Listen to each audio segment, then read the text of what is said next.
was never worked out. I went down. Good Steve. And? All the back out of the windows. Got run over? Doesn't that feel great? Yeah, yeah. Yeah, it just feels wonderful, doesn't it? Well, I didn't want him to be accommodated, so I showed him what not to do. Mess around. And then you did. E-bike or whatever. I was at a school board meeting, and my body was in it, and I said, everything, and then Josh. So I'm glad that you. Yeah. I know. Was he just gonna be focused on? Yeah, I sort of out there. She was going home. Probably the buttons was that back there. So. Yeah.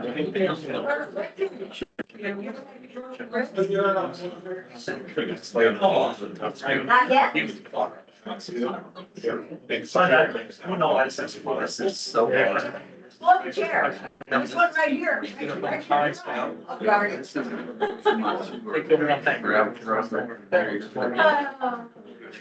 That is a cool shirt. Yeah, red, white, and blue. Yeah. That is Sometimes cool. that brings it forward. Anything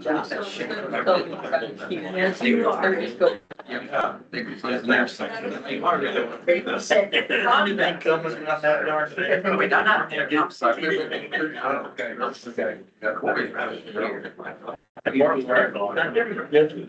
Laura, there's a chair right here. We like you sit down for ourselves. Yeah, there's like some sort of. Oh, that's why it is. Yeah. I don't hear a lot of that. Yeah, well, it's just going up to that. More days that they have.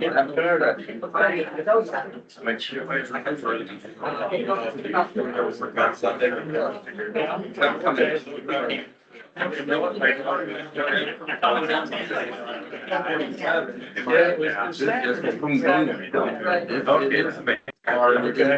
don't know who I would get to go with. Yeah, we were gone. Yeah, I don't know. I guess if you're calling that, she never. We're up pretty good on the side. Yeah. And I'm sure the road on one side, man, the line, sure. Oh, We get a little bit too fast, yeah, you go over it. That's probably where. It might I missed that. Really look like, you know, up against. No, I didn't. I never We need a staff. And that was good. And that, and my stuff, it doesn't say send. I'm like, good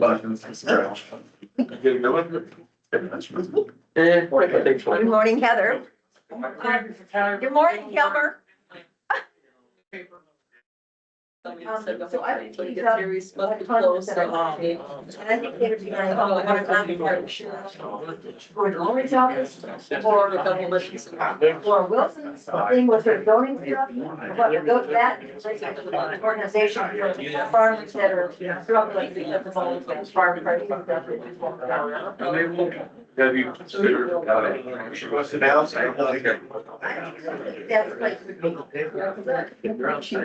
maybe, I don't know, I'll let you think about it. Very technical.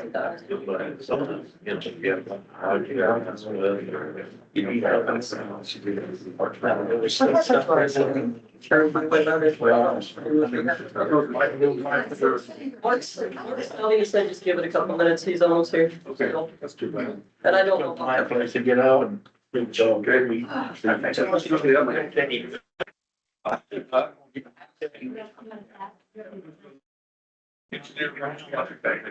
We'll pick it out. We got no desk here. I'll send the. No, I don't. And I'll never know it all before. They did a. She replied, said, you said that, every single day. That's for quite a while. About ready to go to bed, they kept seeing the light, and then it's like. I'm Thursday for. Yeah. A date. Yeah. Oh. Right. Years ago, now he doesn't. It's all good. My last name is small. Yeah. He did that. Kurt wants to go to meetings all day because it's too muddy for him to go out in the dozer. It is muddy today. Not yet. Stress out there, I get your right, so. You should have more than you done on that other shit. And on my car's car. It's mine. We gotta watch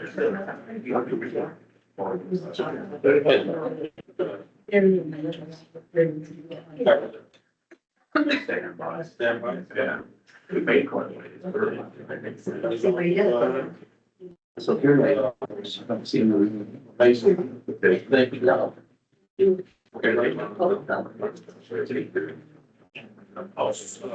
March and March.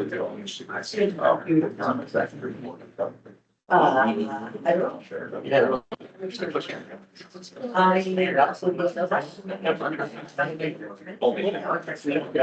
I got it there. Yeah. A lot. Okay. Yes. But I'm here.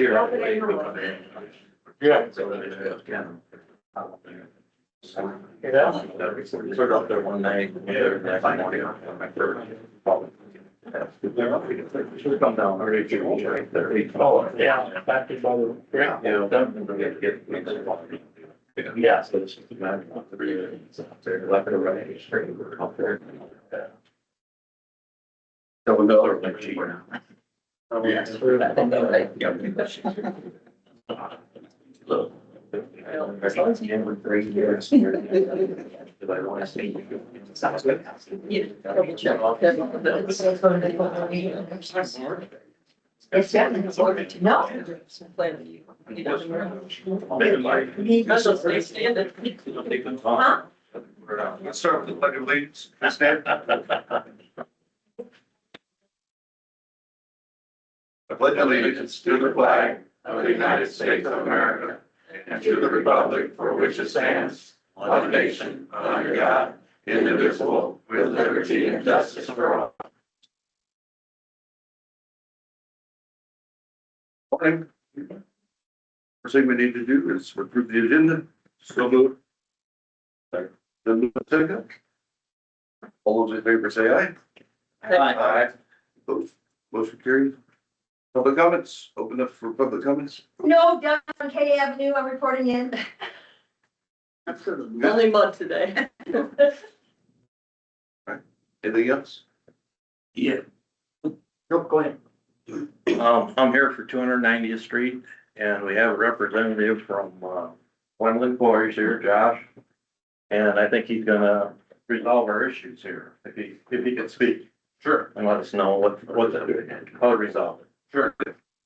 Yeah, so Josh Booth, I'm the Director of Property for Wendling Quarries, and appreciate the conversation on Friday, Randy. Our goal as a company is to be neighborly. We understand what comes with dust, and noise occasionally. We do our best to mitigate that. Fortunately, we can't control every truck that leaves our quarry. We have put in measures to try to direct all that traffic south down to Highway 30. We had a conference call with Manasseh on Friday morning, John and I did, and got on the phone with the right person. So hopefully we're gonna put some signage up. Hopefully Friday and today, everything was directed down that direction. Last fall, we did agree to dust control the whole 3-mile stretch with the former engineer Ben Gillespie. And I don't know where that message got mixed up, but I had a very clear email between Ben and I that was a one-time deal, and then just kind of a case-by-case basis as needed going forward. Because there are some years where not much traffic goes that way, so we wouldn't want to be on the hook to do it twice a year, if that makes sense, if we're not using it. But we are more than happy if there's a project going that direction, or if it's necessary, we'll work with contract, the DOT, the county, ourselves, we'll figure something out, because like I said, it is important to us to be neighborly and try to control those things best we can. What part of 290 are you talking about? Well, as far as what The dust control. last year that we did, Coming up here. well, we offered last week to do in front of the houses. But And then Mr. West. I might have to cut it off because his comments are directed to the board and yours have to be directed to the board. You can't communicate with each other during meeting. Apologies. sure. So yeah, that's where we're at. I talked with Randy. Our goal is to get all traffic going south to use Highway 30, hopefully mitigate this issue. if there's a job in the past where they have to go that route, sometimes the DOT specifies routes they have to use, then we're happy to work with the community to come up with a solution. If we have to dust control it for that project, perfectly fine. But like I said, I mentioned that to Randy last week to do in front of each of the houses up there. They wanted to come kind of talk it out here, which is fine. And then Friday, we did speak with them and asked to get it to go south. So that should alleviate the issue, is our hope. If I gotta address you or yours, or, If you have any comments for the board, you can make them. if I live on C Avenue, it goes to the north from 290th Street. I really haven't heard that they're gonna take care of the houses on that road. What he's saying is they're gonna divert traffic south of the Right. quarry, so they're not supposed to be going north of the quarry, so. He said something, maybe I misunderstood, that he was gonna put dust control in some of the houses if necessary on 290th Street. That's not what I had heard, but you can take that up with him after the meeting. But, so, they'll have the floor here. But C Avenue, 290th Street also has a lot of truck traffic from the quarry. And, that needs to be addressed also. To the Really north. haven't. So if they're coming out and they're sending the traffic to the south, so doesn't it take care of most of the traffic. I mean, sure, you're gonna get all of them, but Yeah, like I said, it should, those signs, how are we gonna enforce that, I wonder? Or can we? To make sure those gravel trucks are going to Highway 30 and to 47. How do we enforce that situation to make sure they go on those two roads only? good question. I don't know that. Without an ordinance, without a county ordinance, we don't have any enforceable mechanism. You don't have any control on how we can enforce that. They're trying to say, maybe I misunderstood. From the county perspective, unless we have some kind of an ordinance saying that they can't do that, Right, then there's no enforceable mechanism. okay, What I would infer, maybe just from his comments, is that they have people who they do business with, and they're going to talk to those people who they do business with and tell them that they need to divert their traffic to the south. right, and the way I understood, might put up signage on those roads to make them, for the truck drivers to go to the north and to the east. Mhm. But I understand that, then they're gonna do that in the very near future. Right. But we understand they can't have real control on where those truck drivers really are going. They can go on 209th Street straight north on C Avenue if they choose. Because there's no real enforcement, right?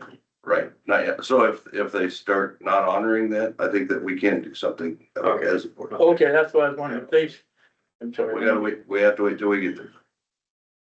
We get the signage up. When are you gonna put some signage up, we understand it? And then if we have more issues with those signage up, maybe the board can take different actions. Yeah. Right, the way I'm understanding this. Yep, I'm sure Kurt will probably address that during his road report. Yeah. The other thing that I think, he was bringing up was they were talking going west. How about going east? All them people have the same problem. So I guess I'm not sure the signage has to say everybody goes to Highway 30, whether you're going to the east or going to the west. So, and trucks need to do that when they come back too. They have to go to Highway 30 to come back into the quarry. Think there's any way you're gonna stop that? I mean, most of these trucks coming in and out of that quarry, independent drivers, they're gonna do whatever they want. But I can tell you from I live just the first place east of the quarry, and there's probably as many or more trucks coming out of that quarry going to T-47 than there is Highway 30. All of the trucks that are going in there are doing business with these gentlemen. And so I think that they They're getting their gravel there. Right. But that doesn't mean that they don't work for them. No, but they're doing business. Right, but they can drive, if you're putting up a sign, it's not gonna stop them from going to gravel roads. Okay. I mean, the last couple of years, it's been windmills. I know. So probably 60% of the trucks coming out of like quarry were driving right from 290 to T47. And now this year it's Highway 63.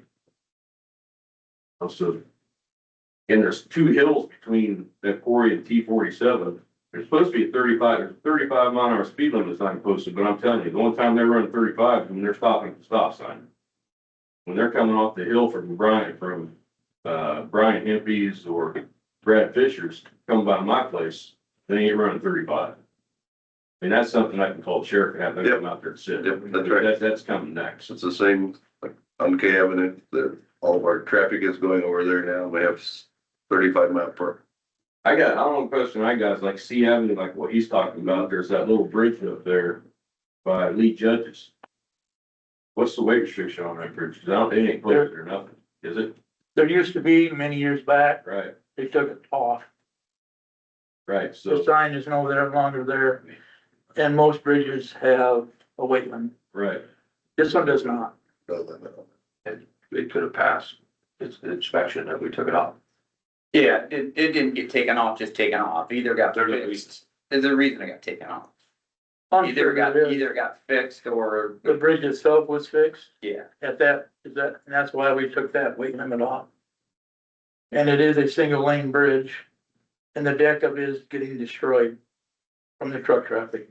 There's, like I said last in our meetings, there's holes in it, and you do come out and put coal patch in it.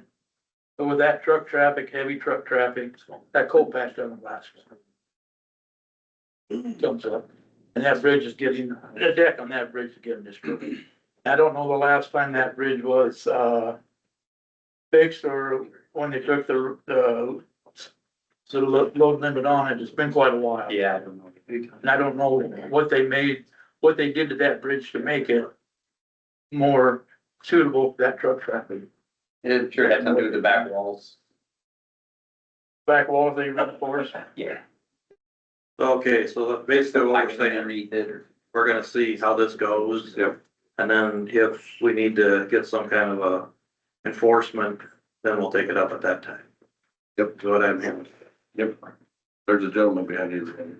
Hi, my name's Travis Starr, and this is my first meeting here, and I have probably an action item to introduce for the next meeting, or the next agenda, or maybe the week after. But it's necessary that I do it kind of in person because of the personal nature of my losses. But everything right now seems to be about road work and engineering, and it's not germane to any of that. And I saw on the agenda where there's a public comments listed at the end of the meeting. And I was wondering if that's true and if I can Yeah, you could- take some time then, if there's time. Yep, either one. Okay, thank you. I don't want to interrupt the road work and But you're okay. a lot of that today. You can address that now if you want. Okay, well, my name's Travis Starr, and I'm from here in Tama, class of 95. And, my father's a school teacher here and longtime contributor to sports and athletics. He goes by the name of Bo. And, after I got done with school, I went to the University of Iowa, then I went to law school at the University of Arkansas. And kind of what I intend to do very briefly today in speaking with you and later today in writing is ask you to fulfill one of your many duties under Chapter 331 of the Iowa Code. Supervisors set a lot of rules, but they generally do not have the authority to unilaterally investigate or remove other independently elected officials like auditors, county attorneys, treasurers, recorders, the sheriff. Elected officials answer directly to voters and state law. And but even though unilaterally you don't act, there's nothing preventing you from receiving information from the public. When serious fraud, ethical breaches, or professional misconduct are suspected, claim and are even proven to the supervisors, the board's primary role is to act as a proxy, an agent of referral to other municipal, county, state, federal oversight agents who may take action to advance and protect the citizens' interests or punish government workers suspected of practicing the personal preference protocol. The personal preference protocol is something mainly known to corruption lawyers like myself. And it's derived from Isaiah 59. In Isaiah 59, there was a lot of government corruption and no one was standing up for the truth and no one was standing upright for anything, quite frankly. And the personal preference protocol is it's comprised of 4 parts. You can have a commander, you can have an actor, you can have a consenter, and you can have a ratifier. And these government workers will first ignore truth, ignore rights, ignore duties to protect rights, ignore the law, ignore the operational facts that give rise to the law. They will, in that void, assert their own personal preference prompted by their own private desire. They will set out intending to injure someone, and they will actually injure someone. And then they'll go about the business of concealing the harm and suppressing truth of intentional injury. Now, this 4-step process tends to prove 8 different breaches of duty for lawyers and judges in Iowa under the Model Rules of Professional Responsibility. These four ingredients also tend to prove 18 torts and crimes in Iowa. So it's corruption law kind of 101. And I have gone through a situation here in Iowa, and I've recently filed it with the 2nd Judicial District of Iowa. And I have, for the first time in 5 years, kind of described my relationship with Jessica Reynolds and Kim Reynolds and Roxanne. And beginning in 2017 and 2018, I have served as the Iowa Public Information Board General Counsel, Assistant General Counsel, and Unemployment Insurance Manager at Iowa Workforce Development, and Chairman of the ECI Board 256I in Story County. And in each of those posts, I've had to resign because of corruption. For instance, one very important thing that everyone will remember is the Autumn Steel case in Burlington, Iowa, where a Black police officer shot this woman in front of her husband and 4-year-old son. And the journalist and everyone, including the husband, wanted the public information and the body camera information. And when I got on the job, I realized right away that I was missing a video. And the video wasn't of the shooting. It wasn't of the shooting happening in front of the kid. It wasn't of them stripping the woman down and trying to address the wound. It was of the husband, who was a military man, who dressed field wounds. And when the lung is harmed by a bullet, there's certain things you can and cannot do in trying to save a life. And the governor's office and the Burlington Police Department kept that body camera information to this day. They've never shared it. And it was to limit the liability and the damage award for not the negligence just in shooting Autumn Steel, but then in trying to resuscitate her. And it was clear that this military man knew what he was talking about, and the police officers didn't have any idea what they were doing. So that was a body camera. Later on, we had cases for government worker emails and volunteer emails, particularly of James Albert of the Iowa Ethics and Campaign Disclosure Board. And so I'm sitting there, and everything is body camera, body camera, body camera. Everything is worker email, worker email, worker email.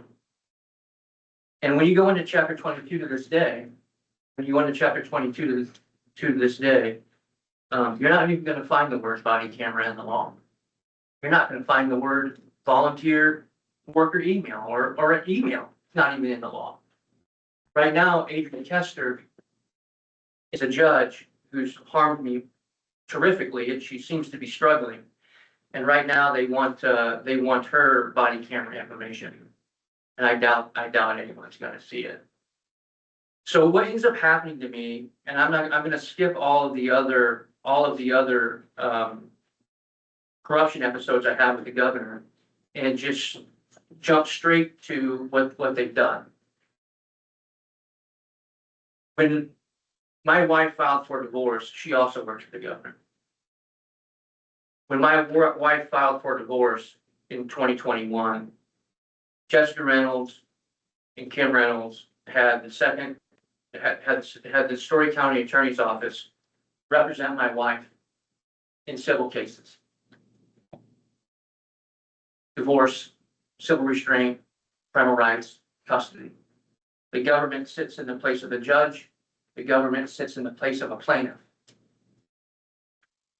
I've spent 1,156 days in a county jail, not continuously, but for contempt charges, trumped up contempt charges that didn't exist on invalid orders. And it was 1,156 days over a 5-year period. Jack Ruby spent 1,136 days in jail. And his case got overturned because the police officers were listening to his conversations with lawyers and pastors and giving it to the government attorneys. Same thing happened in my case. The man's name was Mike Kennedy, who did that. And on July 6th, when I was in jail, he came into my cell and he grabbed my leg and he said, "Star, I'm sorry for everything I ever did to you." And as he was leaving, he said, "I don't care what they say about you, Star. You're pretty good in my book." 3 days later, on July 9th, 2024, he killed himself. Or maybe he killed himself. I don't know. The sheriff's the one who found him. So we have these things going on. The corruption is really, really bad. And what we find out is in 2014 to 2018, the same exact thing happened to another Ames couple when Jessica Reynolds was the assistant Story County attorney, and James Ellison was the judge. The same exact thing happened. Government worker, friendly with Kim Reynolds, friendly with Jessica Reynolds. And what they did was the wife had so much problem with it that she told the governor where to go. She reunited with her husband, and they still spent 2 years trying to undo everything that judge did. Judge Ellison was put on a docket. Judge Ellison was put on a ballot. Jessica Reynolds was promoted. Right when this was happening, Stephen Holmes, the county attorney of Story County, had to resign. He said, "I'm under too much stress. I also have cancer. I can't do it." The very next day, not at a supervisors meeting, because they just had one. There's 2.5 years left on his term. There was no special election. There was no nothing. Jessica Reynolds was elevated to Story County attorney. So I have a package to send you that has all this information in it. But this is the most important thing that I have to say in public, because I've just said it to the court, which is secret. But in 2023, in March of 2023 to June of 2023, when the law was beginning to be written and passed for to deprive Rob Stand of his powers. Rob Stand's basic, most fundamental power is that if you are a government official and you are found commanding a unit of government or government workers to go roof someone's house or to represent someone in a civil divorce, that's in his wheelhouse. You can't use government man hours that way. You can't represent private people for 5 years for free. They took that away from him, and they've given it now to James Albert at the Iowa Ethics and Campaign Disclosure Board. He's a volunteer. He's not even an employee. He's a volunteer for 30 years in the state of Iowa. He's the longest volunteer worker in government in the history of the United States. And there's no oversight over him, there's no checking on him, there's no balancing on him. I've gotten a hold of every oversight agent in the state, the Office of Professional Regulation, Judicial Qualifications Commission, Ombudsman for the jailers. And what I did in March of 2023 is I reached out to the Supreme Court, Chief Supreme Court Justice, and Kim Reynolds and Rob Sand. And I said, this is what's going on here, and I'm not gonna have it. This is ridiculous. I'm being treated for post-traumatic stress syndrome. I'm having heart attacks in court. I can't get out of the jurisdiction. They won't let me out. I've proven the worst case of judicial lawyer abuse in American history, but I've proven it to the people who are abusing me. And I'm in a box and I can't get out of it. And so I put together, when I got a hold of the court and I was asking to get out of the jurisdiction and I was asking for help and I was filing all these professional misconduct reports and everyone was just ignoring me and ignoring me and ignoring me. I made it known to them that across 5 different cases, I have maintained the same titling for all of my exhibits. So that any judge or any oversight, or if one day any of you were able to go into those dockets and see every pleading I filed and every piece of exhibit I filed and every professional misconduct report I filed, and you can just see it ignored. Everything is ignored. My wife, the government, has never answered a single pleading that I filed in 5 years. And so when I made it known that this was my plan as an attorney, that this was going to be able to be found out, the state court administrator's office, Bob Gast and Tina Schweitzer, went into my dockets and started changing the titles of my exhibits and my pleadings, and started changing the authorship and who filed it, whether it was me or in court. And I was able to copy all of the old dockets electronically and what they were titled and what they were. And I've pled over and over that you've committed official misconduct, felonious official misconduct, and it's gotten really bad. Can I interrupt? I'm sorry. Yeah, You, I'm gonna wrap it up right now. I'm glad to meet with you after this, and I'm at the peril of, I'm not trying to silence you and your voice and Right. everything. I don't know that this is the proper forum, but if there's any way that we can talk. Well, That would be great. I'll wrap it up.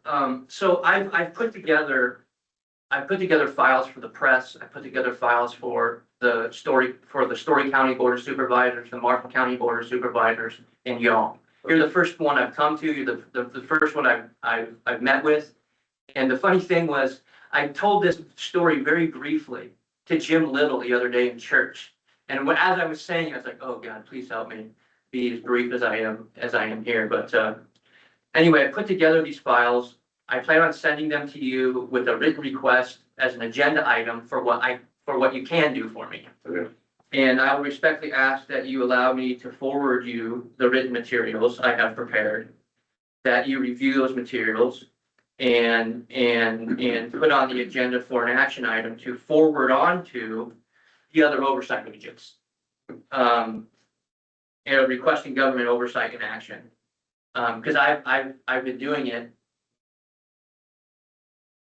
Doesn't happen. Jim Reynolds and the Chief Supreme Court Justice hire all the judges. They appoint all the judges. Okay, you send that to us, okay? Yeah. Thank you. Yeah. Anybody else? Any public comments? You got it. Stacy Seaman had said, when will the county be mowing on the roads?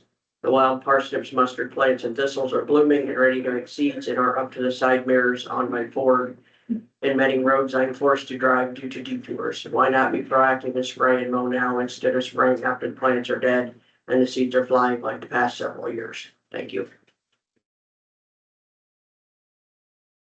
When? Maybe address that in the road crew. Anybody else have anything for public comments? Is there an update on 300th Street on the bridge? Nothing. Heard it again. We'll find out here, maybe in the engineer report. The part be working is. He's here today. The engineer. Unrelated item. Well, they dug up my ditch last on C Avenue in front of my 27 C Avenue. And I was, I'm afraid that they would seed it. They did that last September, October.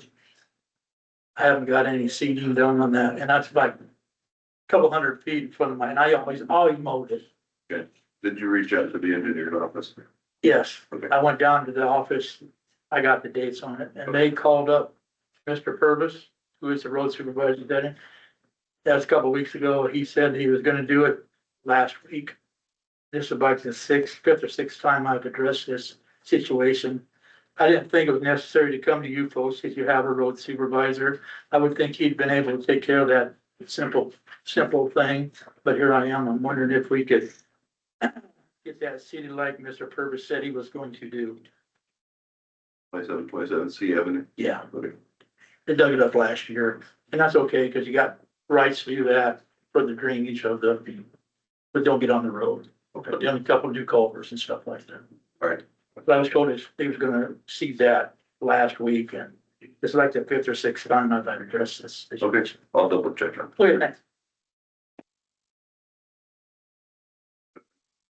On a much lighter note, I'm happy to announce that we are having this 250th celebration on June 14th. If anybody behind me doesn't know, because I can't talk to them. We have like 55 community members who have agreed to participate in that just calendar, so that's really cool. But my tiny little problem compared to everyone else's is a question about the east side of the courthouse. I mean, hopefully we'll have people in attendance. Dirk's not here. I could ask Dirk. I mean, I'm willing to help clean up the weeds there. I'm sure he's very busy, and if I ask him, he'll probably say we need to talk to the supervisors. I have a week to go. The east side of the courthouse? Okay. You're talking the flower bed area. Well, weed area right now. I mean, I'm not blaming anybody. It's the flower bed area, right? Yeah, well, The reason they just did construction out there and they just reseeded out there in the ground. oh, right, So yeah, on no, the east side, I've seen the weeds, so. yeah. Yeah. But like I said, I don't want to force someone to, I mean, I'm willing to help. There's something I can do. Okay, thank you. And can I put this, do you put the sign up in your window? Sure. Okay. You can give. Do you, oh, They just. you guys put it up. Yep, I said there's tape in our office. Okay. They're looking at doing a time capsule. We approved a time capsule for, and I think I had sent an email to, Jacob. And Jacob and Catherine are gonna work on a time capsule. In doing so, we found out that there is one. There is one. Already that be opened at 2075. Yeah, 2076. 2076, I'm Yeah, sorry. July 4th, 2076. It's out there. There's already one in I there, took but pictures of it. they do it. Well, they actually just dug one up at Traer at the park. It was a 50-year-old one, so I'm like, you could get their lessons learned. Did it work well or not? It was like a big 4-foot kind of a deal, but they're gonna open it in August, so it'll be kind of cool. Yeah, we've reached out to some of the other Yeah. communities. Garwood already has an idea what they want to do. And they want to do theirs with, they're gonna do it with, the Stompline Festival. It's the company. Well, and most of you are too young to remember 1976. Do you I remember? all the remember it well. There was so much excitement and unity around that event, and so just trying to bring that back. I was born then, No. so it wasn't that big of a deal. Just to let neighbors behind you know that, I had to call the New Rock Trucking and they decided also that they would not go north. And that was before, and I think the that's called, right, he says he's not going north at all. Now, whether he's going to B47, I don't know. So, just feel the other. I am Jim Morris and I live on 290th. And having been a construction manager for 30 years in Illinois, I've dealt with truckers in pricing at the quarries and multiple quarries down there. And I suspect maybe Neural and Manat would be a small percentage of the truckers that's actually going to be involved. And also that we've noticed on the road over these past years. So, I'm just suggesting possibly that, they could send out a notice to the contractors, and they know who the contractors are, and they know who the truckers are, because they have invoices that they send to them, and also to display that on their window there and to let them know, because if that's not done, it will seem like nothing's really happened. We just won't see Manassas and Neurals, but we see a lot of other trucks. So, the pricing that's always on the flyers that they send out for all the different classes of rock, they could put that on their flyers. I'm just suggesting that that would be a minimal way of notifying most of the truckers. Okay, Okay, thank you.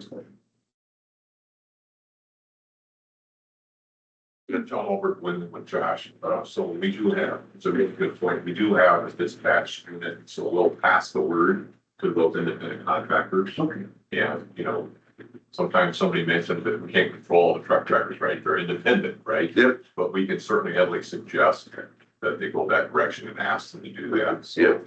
we won't be able to control random trucks, you know, here and there.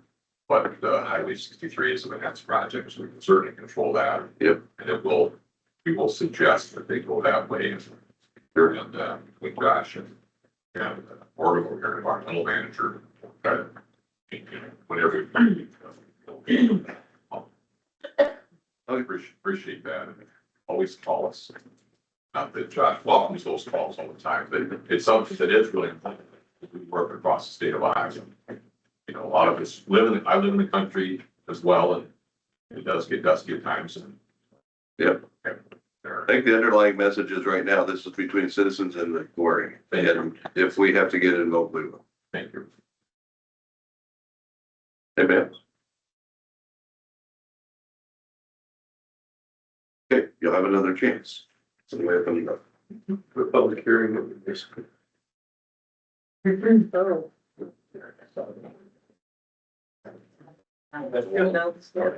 Yeah, you did it.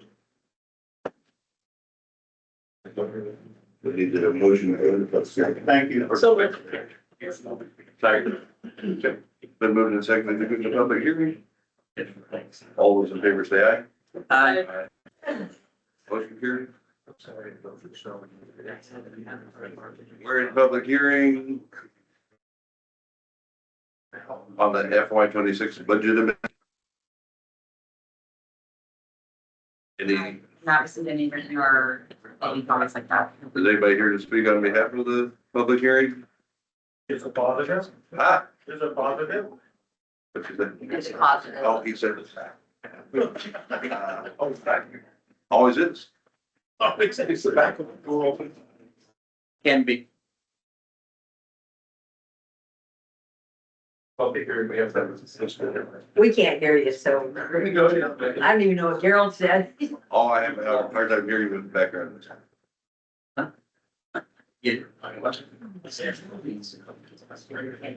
But nobody's here to speak on behalf of the public hearing?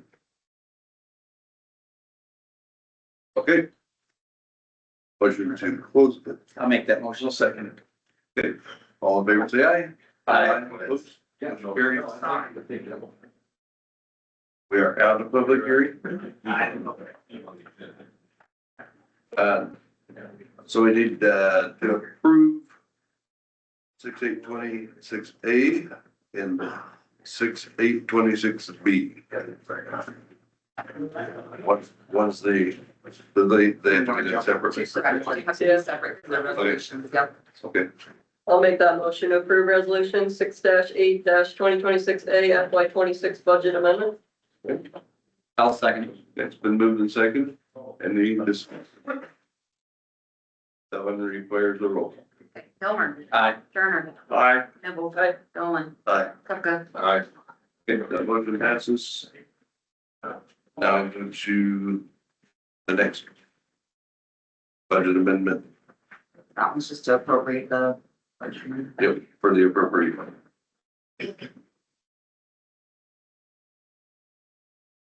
I'll make that motion to approve resolution 6-8-2026B FY 26 budget amendment appropriations. I'll second it. Okay. Been moved in second. That one is also a roll call vote. Hilmer. Aye. Turner. Aye. Nibble. Aye. Hilmer. Aye. Capella. And just go back up to the road projects. Engineer. Good morning. Morning. Morning, Nick. Happy to see you. Yeah, so that's good there with Manats. Trying to get all the traffic going south. We're trying to coordinate that last Thursday. I think that they're really nice about it. We'll also probably try to help them out a little bit. I was just talking to them now. Maybe we'll get a big sign, put it in the ditch, truck traffic, we'll point it toward Highway 30. $200 for a sign, no big deal. Yeah, we can try to put that as they come off the scale or something. Yeah, yep, right when they come out. And I know that there's, 35-mile-an-hour speed limits in that area that the board approved in March of 2024. I think, I'll get with the sign guy and clean that up a little bit, because there's speed limit signs, but no end of speed zone. So we'll put that end of speed zone to get that clarified and speed zone ahead sign too. If trucks continue to go to the north, I think that your best bet there may be just to extend that 35-mile-an-hour speed limit. Because, they're a business, they have the right essentially to kind of use that road. And if you slow down that traffic, that would be beneficial. And then if they don't slow down, get the sheriff out there. And somebody with the CDL definitely does not want to get a ticket. So, I'm just throwing it out there that in the future, that's just something that you can look. It's already 35 around there for Amish school in the quarry. I would, if it's still a problem, maybe just extend that out a little bit.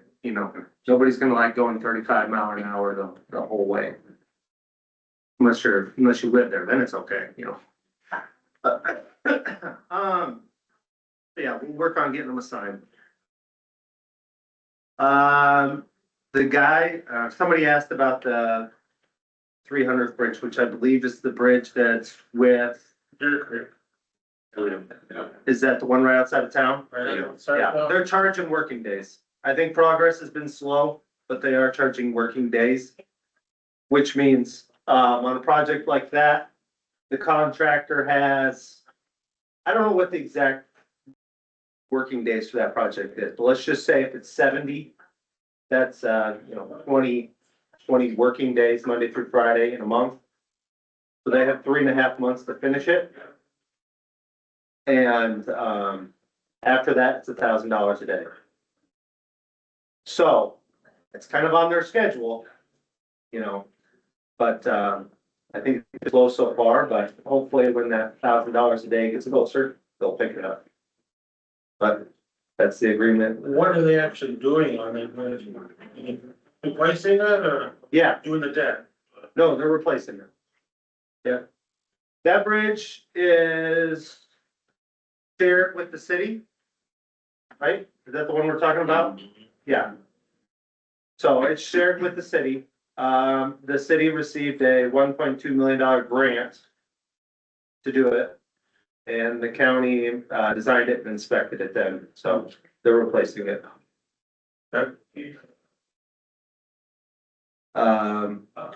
You guys also had I'm not gonna call it a bridge because it was less than 20 feet, but you had a bridge failure down on 370th Street near P Avenue. It's a level B road. We did the cross section down there, figured out the drainage area, got a railroad shell car tank ordered. That'll be here June 15th. So, they've got the bridge removed, grading the roads so that the semis can come down it. And here by the end of the month, you won't even know anything happened. So you guys are doing a real good job there. That's a wooden bridge there on that road? Well, it would have been a wooden bridge. Yeah, it's not there anymore. It collapsed or what? Yeah, it fell in. Oh, glad I wasn't crossing with it here. Yeah. The back wall kind of gave in. I think the deck sank. It didn't totally collapse, the deck. You wouldn't have went over it. Huh? What? B18, just west of Dysart, there was, some bump signs on a bridge there. I believe that had been milled and redone, It's smooth. so like it, I've heard it's nice. been a little too far for me to go up there, but. I've had all Would you kinds just send a move so that the noise doesn't come in? I've had all kinds of positive comments after that. Good. Good deal, so. Thanks for doing that. Just simple things like that can help out people and they're getting more traffic too with 63, so. Yeah. Yeah, I went over it, somebody said you should look into that and I went over, and that was a fun ride. Yeah. You got it taken care of also. All right. Shout out to the engineer tech in the office. He's the one that set all that up and inspected it and did all that, so. Good. Then there's a whole group of people working out on F Avenue, right across from the casino. I don't know if you guys have been out there. That road coming down the hill was in rough shape just because the ditches were so high. And they brought some backhoes in and some graders in and went to town on that, so.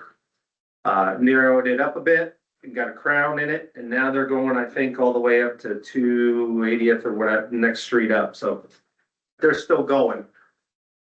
Just did a great job. Hopefully that road will not be a problem anymore, because the water was running down the edge of the road and it was gonna be dangerous. A lot of traffic on that road too. Yeah, and then so, the next thing that they're gonna do, hopefully, the plan is they're gonna fill it, turning radius on right there. Right now, that motor grader, when he goes up to 30, he's gotta stick his nose out over 30. And the first money that you guys spend should be to make sure that doesn't happen. No motor grader should stick his nose, and then I think you have a few more locations, but this one's the busiest.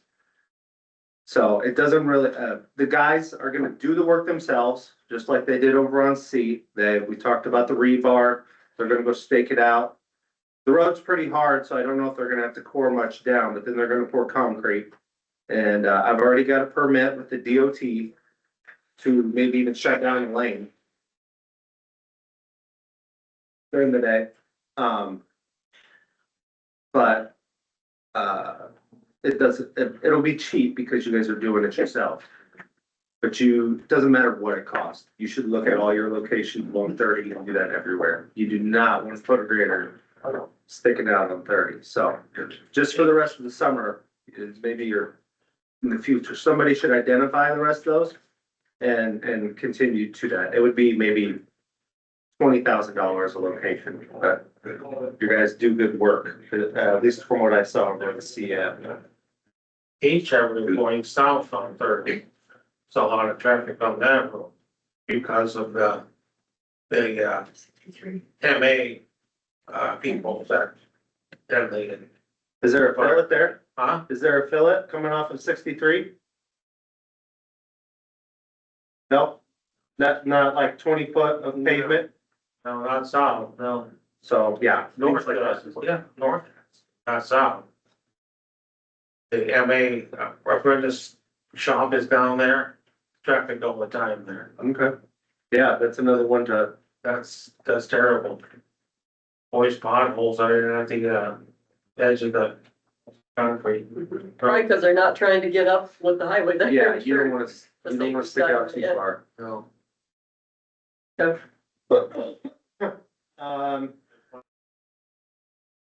And then the last one is I had sent out an email. I know that in the past, I think you guys have sent out payments to cities or something like that in the spring. So what that is, if a city has a population of less than 500, I think that's what it is off the top of my head. Then if there's a farm to market road through that city, the county is in charge of the farm to market road. Okay, and the state essentially your road use tax, whatever. They split it off into different ways, but essentially just know that the same way as the state pays you for other roads, they're giving you that money to take care of that road. That money, you know, is helpful for snow removal, paying for the salt, paying for the sand, paying for the asphalt patching. And then whenever you go to repave, you're in charge of that FM road through that town. So in Iowa County, we do not give that back to a city because that is our road to maintain. Unless you make an agreement with the city that just says, we will give you that money, but that road is yours to maintain. Some counties will do that. See, I don't think we have any of those. I don't think so. I haven't seen any, I haven't come across any. What cities do we all give to today? There's a whole list in that email, pretty much everybody. Most of them, and which ones are under 500 probably, is there any? Well, like for instance, there's like Chelsea B18 going through there. That's our responsibility. Clutier's our responsibility. Chelsea, You know, we're already maintaining it, but we're giving them the Yeah, so money. we need to pull that on. Have we done that already? What So how time long of we year been is doing that? Forever. Say that's something that the treasurer's office, so that'd be a discussion with, I mean, on the process agreement. Yeah, cause if there's no policy or agreement around it. That's what that email was that we said. Nick and I kind of talked about it last week, and I told him that he needs to bring it up to you. So how many more surprises do we have? it's Chelsea, Cloutier. Yep. Elberon, was that right? Yep. Darwin, Lincoln, Montour, and Vining. I haven't been through there yet. Yeah, you have, you probably. So does like- it smell? They do have signs, the next 3 exits are binding on it. Whoa, I take that back. I have been through there then. You blinked. Yes, because in the near future, Ben had it to pave up to there and possibly even that FM road through the town. Like that's, you know, you guys are responsible for that FM road through the town. Yeah. Have we been getting the money back from state for the FM roads? Based on what you've seen? Have we even filed for it? In other words, I know that the state pays or gives us money back when we repair FM roads, correct? They don't give you money back. They, the money comes right out of that account. It does not go through any local at all. So when you go to do a road, the money comes straight out of that FM account and into that road. Local money never touches it. But that make me smart, the state provides money for FM roads, correct? Yes. Yeah. And are we using it correctly? Last year, I believe that was the road, you know, you use that money to go help pave towards Chelsea. Yep. And, Are we making full use of the money? Okay. I think so. You have more that you can use. Yeah. But like, I mean, last week, you know, some people, you know, use the FM money for dust control. That's not how it works. Yeah. You can use FM money if you want it up there on L Avenue, just code it. In order to use that money, there might be loopholes that I don't know about, but essentially you gotta make plans and let it through the DOT. And then it comes right out of that account to pay for the project. Okay. And, yeah, I mean, you guys are not, you can borrow up to 5 years. And I believe you guys are still in the green. So you have money that you can spend. Like I'm at Iowa County, I'm always in anywhere from 0 or 3 year hole. But next year, what you really need to do is use that FM money to pay for rock on FM roads. That would be very beneficial. So your engineer will need to make plans, submit it to the DOT and get all that worked out. That will save you guys from your local money, hundreds of thousands of dollars. $500,000. I use 700,000. I want to thank you for your knowledge because you've helped quite a bit, making us smarter on how to use money. And well, the issue has always been who knows the right answers? And if we don't know the right answers, we can keep trotting down the wrong path or wasting time or money or what have you.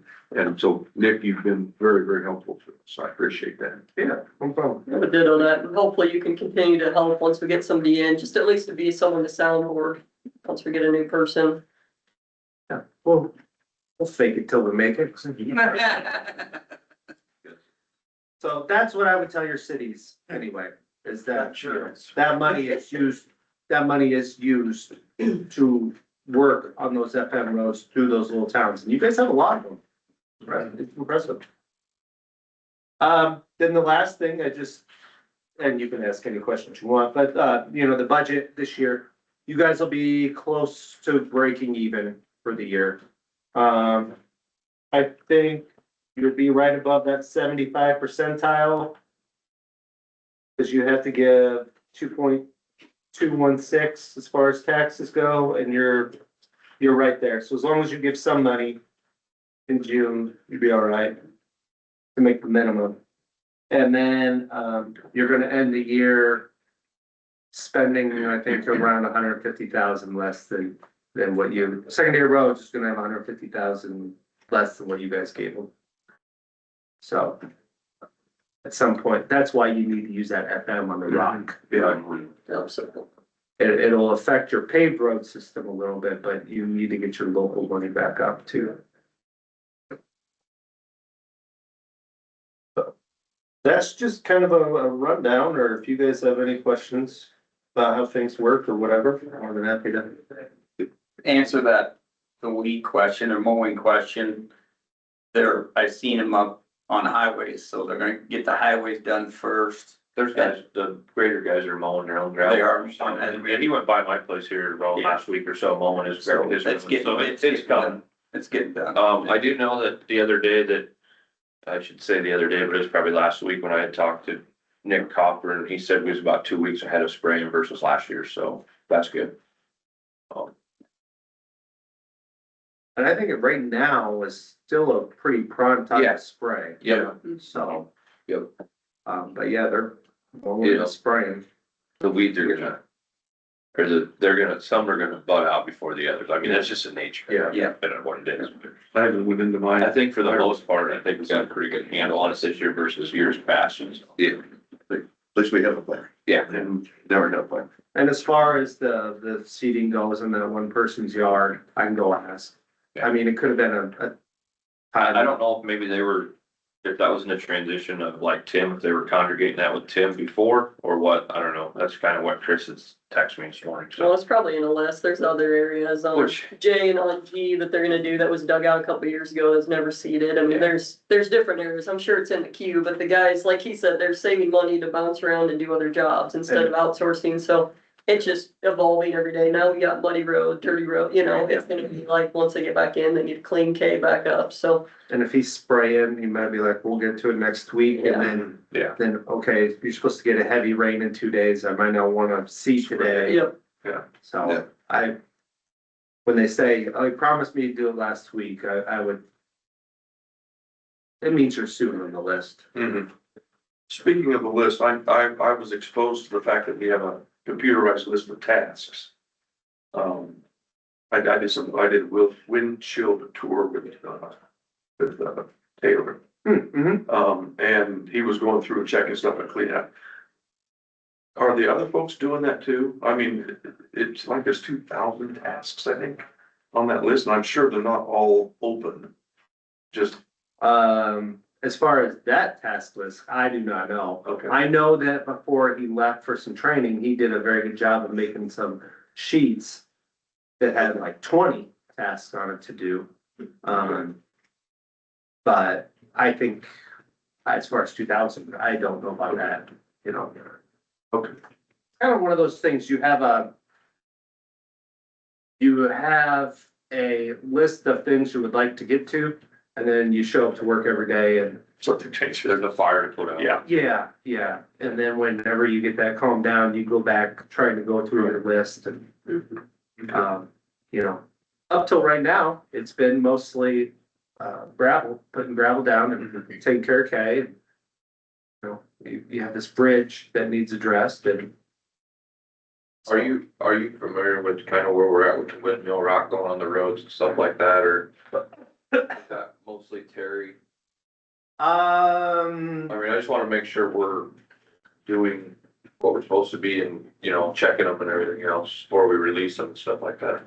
Yeah, no, so I had went up there and talked to the windmill people once or twice and kind of checked it out. We got that whole plan going.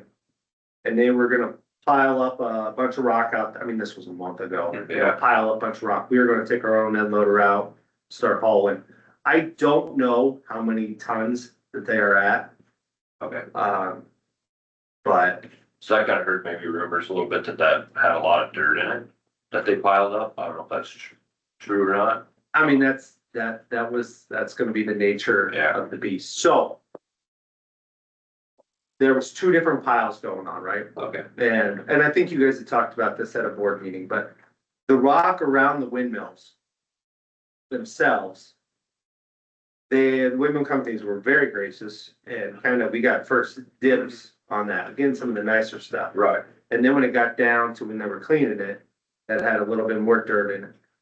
Now, what they got now is they're cleaning out some of the radiuses. Right. And I think that's gonna be the nature of the beast a little Yep. bit, but you still wanna take it. Yep. Oh, yeah. Oh, I don't know, we had this conversation. I didn't bring it back to these guys or not, I don't know, but I had some complaints and some pictures of some big rock, Yeah. a lot of it. And we talked about it, and Nick thought it was probably, that's the stuff probably around the turbine itself, I would kind say of so. cleaning that kind of stuff up, but, I haven't had any more complaints about that since we talked about it, so. Well, they must be doing a better job. I think the main thing is before we release the roads, I'd rather get good, clean, new rock than put this stuff down. So I don't know if we can keep putting this stuff down, or are we gonna leave it for later? And, like, when's our best time? Or is it something before winter we put it down, if there's some bad roads, just because we know it's gonna get pushed over to the side? Yeah, so the past 3 weeks, I haven't gotten an update or where everything's at, but as soon as they're ready to ship out, that's when somebody needs to go around and check all the roads. I don't think you're gonna get them to put 250 ton a mile on every road. But if you ask smart enough to know what their line is and then be around that, maybe push it 10 more %, you could probably get it. Mhm. Yeah, cause I know they have pictures of every single road to where it's supposed to be brought back. Like there were some roads in the haul routes that had just fresh, brand new good rock, so it's like, where we know it's good, we need good, like, for sure. But do not release any roads until they're gone. Yep. Yeah, cause there's quite a bit of work still going on. There's some that have been released, which, I thought we unreleased that, there shouldn't have. Yeah. We shouldn't have been, cause we're in the contract too, and we, Right, we're the ones that decide when it's done, right? so which Have ones the are, engineer you might wanna send us what's released, cause we didn't sign off on that. On anything. Yeah. It's probably over there closest to Gladbrook probably is I where. think it was, the northwest part. The northwest part. I'll find whatever email that was and just send it to you guys. Thank you. All right, 10-hour days, sorry. You're still here, 10-hour days for the union stuff occurs. Yeah, what you got in your packet there is what, Brent had sent over. That was the email we got this week. I have a few concerns with it. Here, oh, she's got a copy. My biggest concerns are, if we have an excavator guy and a dump truck guy, one's on 8, one's on 10s, how's that gonna work? It's not going to. You got one guy working 5 days, and you got one guy working 4. What are you gonna have the guy do on the day that the other guy could go on? Whether it's 5% or whatever. That was my concern. Do they have a list put together already? No, I asked for a list, but we didn't get one. Could we amend it and say, people need to work together, need to agree upon one, or something like that? I just, the way I'm talking to people, employees, it sounds like there's more that don't want it versus more that want it, so I say we just leave it 5 8-hour days. The shop, if we're gonna work 5 days a week, everybody in the shop needs to work 5 8-hour days, so they're around. The biggest thing up there would be that on Monday or Friday, when, if half are gone or whatever, then they'd have a whole day that they can probably get something done and not have to put out fires. But Well, I was under the influence that somebody that was here on Friday would work, but they're just here to put out fires, so somebody's here. You know what I mean? Like, when I talked to Brett, he asked, like, do we need somebody on both sides? I said, I don't think so. I think we're just having a couple guys here to put out fires. You know what I mean? But if you're here, why aren't you just doing what you're supposed to be doing? You do, but if something happens, if you're out blading, you have one guy come blading over by Darwin and say, hey, we got a stop sign down by Dyser. You go put your blade away, get in a pickup and you go fix it. That's kind of what I thought, why we needed somebody here on Fridays. Which I worked at a long time and I still don't think that's an issue, but. From talking with Chris, it sounds like there's quite a few that we have to pay for overtime on days that tree falls on the road and whatnot, so. The idea would be to get away from paying the overtime to save us money. Yeah, I cannot believe that's a problem. I've never been called in. I've been here, I was here for 25 years and You know, and the other thing that bothers me was, that we should have had this a couple weeks ago. Yeah. If they call me. If they call me too. My phone rings. They did call Mark. Yeah, he delayed it to me, but all the other workers called me and asked me what's going on. I said, well, we're waiting on you guys. And everybody said that we're waiting on the supervisors. That's not true. How That's do I go? miscommunication. It is miscommunication, terrible. I agree. Everybody knows my number. Chris has my number. Call me. If you got a question, call me. I'm not gonna be. We hear things, okay, we need somebody here on Friday, okay. But why wouldn't you call me and ask too, though? I mean, it goes both ways, is what I'm saying. I called the president. But he referred you to call me or Kurt because we're overseeing the road department. So when we have concerns of the road department, we call you two? For now on? That would be the best thing to do because we're familiar with it. Mark doesn't know that Joe's up here doing this or we got this problem out south at Tama or whatever. He does, he don't know that because he's not in charge or he's not involved with it like we are, Heather does kind of the insurance, on the insurance side, everybody kind of has their knack that that's what's nice about the board is we can all focus on one thing. But like I said, I just don't foresee that we need to do the 10-hour days. That's the way I see it. When you called me, I tried to all of us are in, when we first got elected, David is in charge of IT and we all have separate boards that are standing committees outside of here that we go to. Heather and I were over all the legal and HR kind of stuff. Everybody kind of has their niche. And so Kurt had spent hours and hours and hours down at the roads department. And I'm not going to go into his lane to try to fix what he's been working on. I think that that's disrespectful to him. It's kind of the same way that if there's questions, certainly I ask him, and I was trying to offer us a friendly solution and say, you guys give a plan where it makes sense for everybody, and then I think everybody can get on board. We never got the plan. That was my only feedback. My concern would be, even if we went to the 10-hour days, right now we've got, let's see, if you've got 3 days of rain, the roads get really bad, and then we're working 4 days, and then 3 days, nobody's gonna even be out there on the road, because you got Saturday, Sunday, maybe Monday or a Friday, that the roads are already bad enough that we're trying to get caught up on, they're gonna get worse, well, they're gonna be caught up. That's one of the concerns, I guess, to the 10-hour days, why it was like, oh, if you can spread it over 5 days and equal amount of work is still being done, then, but I haven't seen that plan. I guess I would have liked more feedback on sending out a simple survey or fill this out, what does each employee want? Cause I'm not gonna mess with people's work-life balance, you know, if majority of people want this or want that, doesn't matter to me. I guess I would have liked to have known, Yeah. what do the people want, you know, and then to Kurt's plan, does it work with scheduling, you know, so we're not having people sitting around, so. Are you the steward? President. The president. And then who's the union representative? Who do you guys pay to represent you? Greg Cross out of Des Moines. So have you guys like vote on this? We voted already on it. You voted on it. Yes, Excellent. it is in the contract mutually agreed upon, both parties. And the consensus, after you guys voted, the consensus was 4/10. Yes.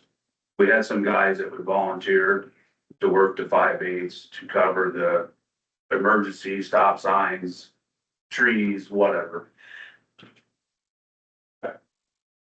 So, I mean, that's, I think, yeah, to move forward, the best way to do that would be you can hear the board's concerns, right? Their concerns are if we don't have good weather, the concerns are kind of weather. Or another one would be, you know, you get a phone call on Thursday at 3 that a tree is down blocking the road. Or they need gravel, right? We need gravel at 3 o'clock. So I don't think it'll go over well. That we'll get to you Monday, you know what I mean? And so I think that you've heard their concerns. If you guys, which I think is what he's trying to do here is, hey, some of the guys would like 4/10s. And they voted on that, and in order to ease your mind, some want to do the 5/8. Is that correct? Yes. So that's in order to ease your mind. Do you have the numbers for each of them? How many guys would want to do 5/8? And the breakdown, like, you would need some truck drivers and some graders and some mechanics. There was, 2 truck drivers and I would work 5/8. So 3 of you That on the, yeah, Terry's side, on Terry's side, yeah. and then The rest of the guys wanted, the rest of the bargaining unit guys wanted 4/10s. so 3 wanted 5/8, everybody else 4/10s. But one guy was the truck driver with his, digger too, so. Maybe that would work. So the non-paying members wouldn't get a choice on 4/10s or 5/8? No, they don't vote on it. It's a contractual item. Right, but not to vote, but just on if they wanted to work. If it's gonna be some can work 5 or some can work 4, There could they be, don't have a choice. they could put a sign-up sheet up for it. Yeah, they get their choice. They Non-paying, wouldn't hold them yeah, we would hold, as a union would say, you gotta work 4/10s. Now, if it's countywide, then it'd be 4/10s. But if you're looking for a split shift to cover the Friday emergencies. Yeah, okay, non-paying members don't get a vote. no, How many paying members do you have? 13, 14, maybe 15. So 14 out of 35, roughly. Yeah, I would go with that. So this is what it's been, there's a lot of, a lot of unknowns, so there's never been an orderly proposal, I think, for, we've sent our concern, but there's never been an answer back to us. We've never come across where wanted to split it that way in the past. It's just always been, Kurt knows, Elmer, it's always been, I just mean this year, I'm only trying to do it, make a summary as we wrap up, because I feel like it's still undone. I feel like there's a lot of undone that needs to be addressed. I'm not opposed to you bringing it back.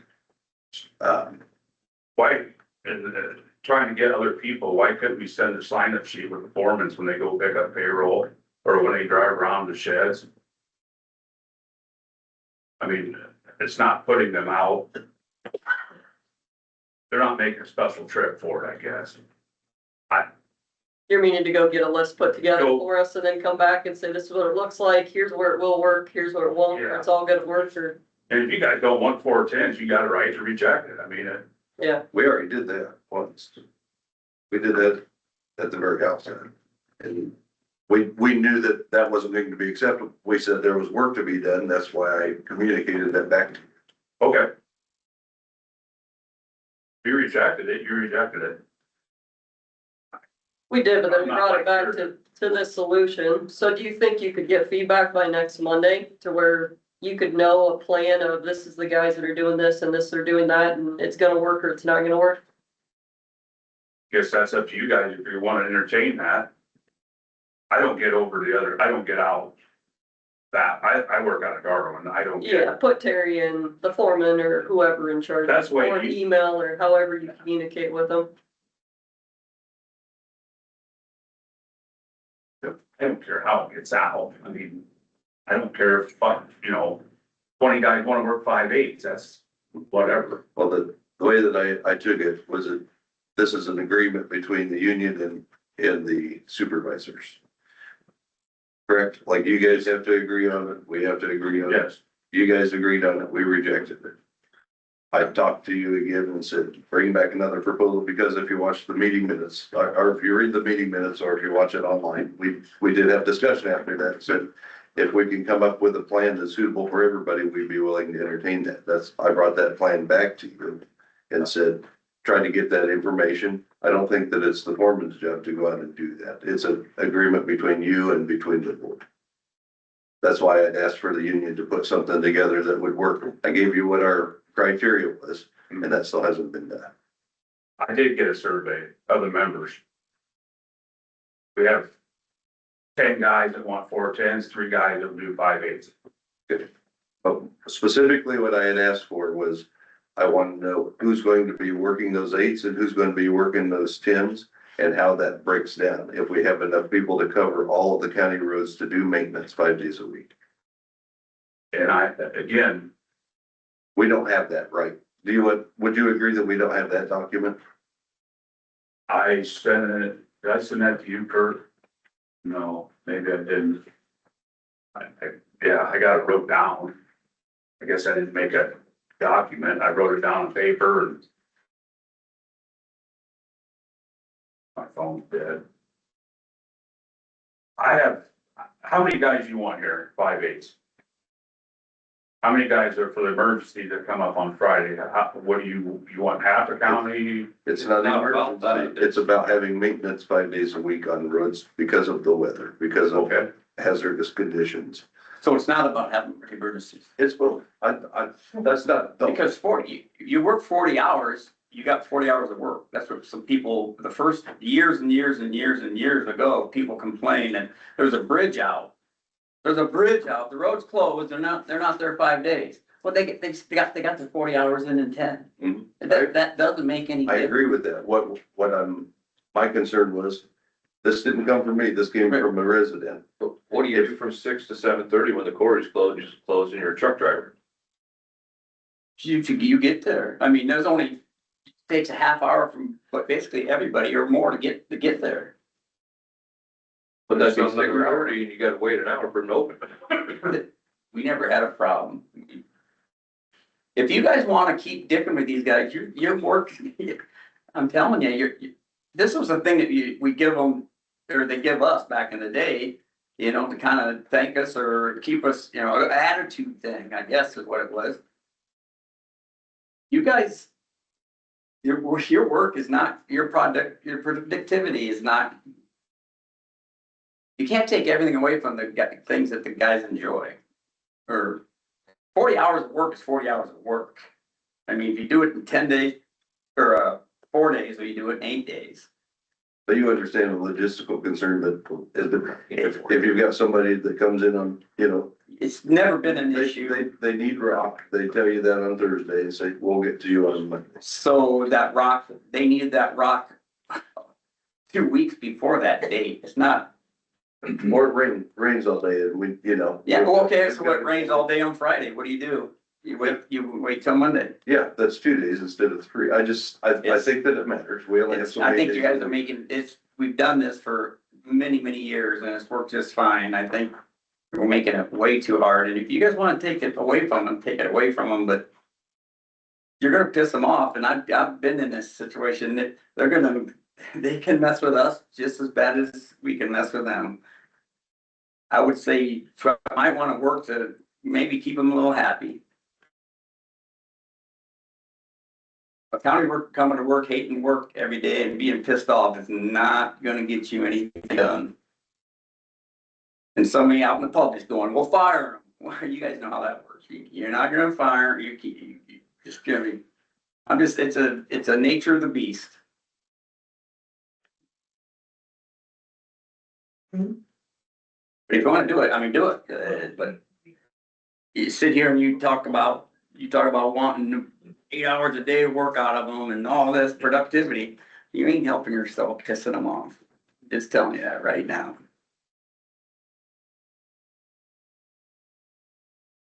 That's my opinion. More than opinion, I was one of them for 25 years. Good. Anything else? Ed? I mean, I think it'd just be good to get that clarity of, there's not just guys coming in Friday that can't do anything, like a truck without an excavator. I mean, I guess I would like to see it come back in a week or something if we can. I like the thought of if people don't want the 410s, that they're able to do the 8-hour 5s. I think that's at least a good option. It's better than what we have today where, hey, you have to do the 410s and maybe somebody wants to be here every day, or they want to come in not at 6 o'clock or whatever time you're saying they have to come in. I mean, I like that flexibility. I think we need to be. Well, I think at the time too, when we first passed this years ago, the auditor's office didn't want that happen because they were gonna say it was a pain in the butt to do 2 days. But now it's not, you said it wasn't that big a deal. Cause I remember the saying, because those guys that don't want 410s. And There's a lot of them that don't want it. I don't hear from them. I know a couple of them. I know. They're more than you think. I haven't heard anything. But, if it's not a problem with that office, But you already worked 7 to 3:30. How much better hours could you get? 6 to 2, I guess, but 7 to 3:30, it's not like you're working 8 to 5. 3-day weekend it's a really nice thing. And I get the point you're saying, like where the quarry's not open, or is there guys sitting around? But the problem is if we did 8-5 and they're ticked off about it, are they just gonna sit for the last hour or 3 hours of the day? Anyway, is there accountability that they won't do that regardless which option we pick? You know what I mean? I guess that would be my question is, if it can happen at 10s, can it happen at 8s? I don't know. So if you split it, your road foreman have to work Friday too, or Monday. So they put extra hours in, is that true? Their salary. Their salary, so So they don't make any extra. they don't make no extra. So I do want one clarification. Is it true that if they come in and do 15 minutes of work, we have to pay, and overtime, we have to pay 2 hours of overtime? 2 hours? If it's a callback. If it's a callback. Yes. Callback, What's not a if they stay callback? over, but Not yeah, if they weren't working Friday, you call someone in to move a tree and it takes them 15 minutes, that's a 2 hour. Hey, good. So if we had a guy here ready. And then it wouldn't cost all volunteer to do them. I was gonna say. Yeah, A lot of the big things are like if you, on a weekend or at night, you got a dead deer. Yeah. You gotta go get it off the road, you get 2 hours. yeah. And that's a union, that's a negotiated thing there. Before my time. You better be before my time too. So who's like the accountability piece? Like if we approved it as is today, is it up to the foreman? Is it up to the engineers? Is it up to who is the accountability to make sure there's no gaps and people can't do their job because their partner's not here? Who's that on? It should be a road foreman because they're running the day to day. Yeah. And how did they feel about it? Have we gotten their feedback or can they manage this, I guess would be the question. Well, I don't know where the partnership come from, because a blade guy can do his job without a blade or without a truck. You drive down the road, I can do that. Shovel. And a truck driver can do his job without a blade.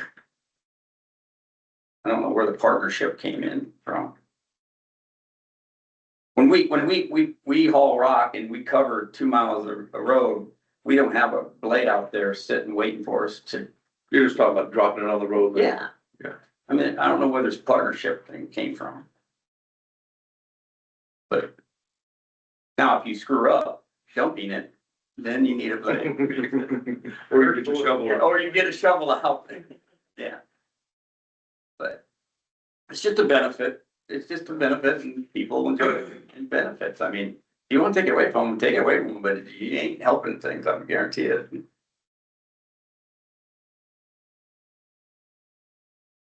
I will stick around for an hour after this. I will try to help you get whatever information you need to show the board.